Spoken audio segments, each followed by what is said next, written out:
Today we're talking about something that seems so simple but is so incredibly important. That little call light button in a nursing home. What happens when that button, which is really a plea for help, just goes unanswered?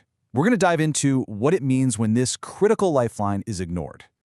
And this quote, it just gets right to the heart of it, doesn't it? We're not talking about some kind of convenience here, like a room service button. For a resident, this light is their direct connection to care, to safety, and sometimes it's their connection to survival.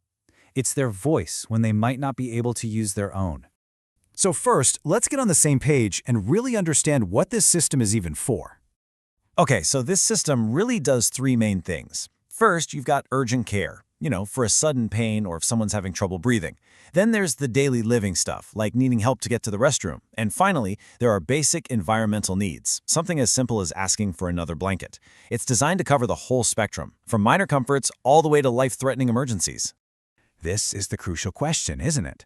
While the official rules might be a little fuzzy on the exact timing, pretty much everyone in the industry agrees that a response should be fast. We're talking within minutes. But way too often, that's just not what happens. The wait can stretch on, and that's when you cross a line from just poor service into the dangerous territory of actual neglect. Now, it's really easy to just point a finger and blame an individual nurse or an aide, but the problem is rarely that simple. It's almost always a bigger, systemic breakdown. And this right here really lays out the core issues. Chronic understaffing is almost always at the top of the list. I mean, when you have one aide trying to care for dozens of residents, it's just physically impossible to get to everyone quickly. And that, of course, leads directly to burnout and a really high turnover rate, which just creates this vicious cycle of inexperience and, frankly, apathy. You throw in some poor training and a lack of real oversight from management, and you've got a perfect storm where calls are guaranteed to go unanswered because the system itself is broken. And the consequences of these failures, they aren't small. They're devastating. They can turn a simple request for help into an absolute catastrophe. This is probably the most common and just tragic outcome. I mean, just imagine it. You're waiting for help to use the restroom. 20 minutes go by, then 30, then 40. Eventually, you feel like you have no choice but to try and do it yourself. And that's exactly when these awful, preventable falls happen, leading to terrible injuries like hip fractures or even traumatic brain injuries. For residents who can't move easily on their own, being repositioned in bed isn't about comfort, it's a critical medical need. When their calls for help with this get ignored, they can develop these horrific pressure ulcers, what people used to call bed sores.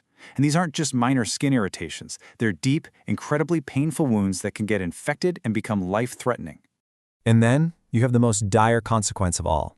A call light can be signaling a true medical emergency. When a resident is having chest pain or can't catch their breath, every single second counts.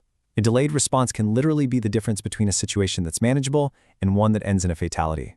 This isn't just about neglect. It is truly a matter of life and death. I know this all sounds really overwhelming, but knowledge is power here. The key is for family and friends to become vigilant advocates, and thankfully, there are very clear warning signs that you can look for.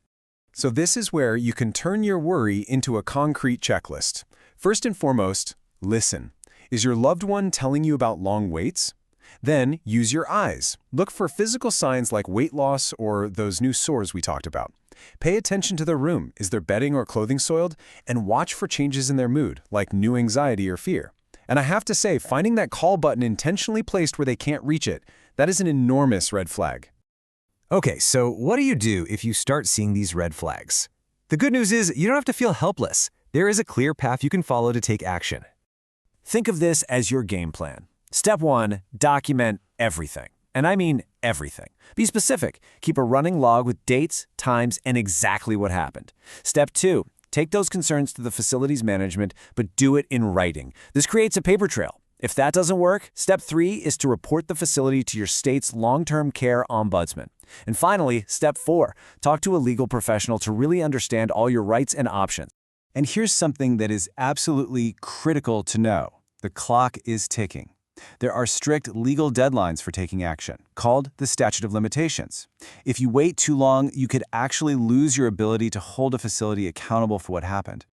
So that's what we're left with, this huge question. When this fundamental lifeline is ignored, who's really responsible? Is it the overworked aide who's stretched too thin? Is it the administrator who's cutting staff to save money? Or is it a whole system that seems to prioritize profits over people? The answer is probably a mix of all three, but the human cost is just devastatingly clear.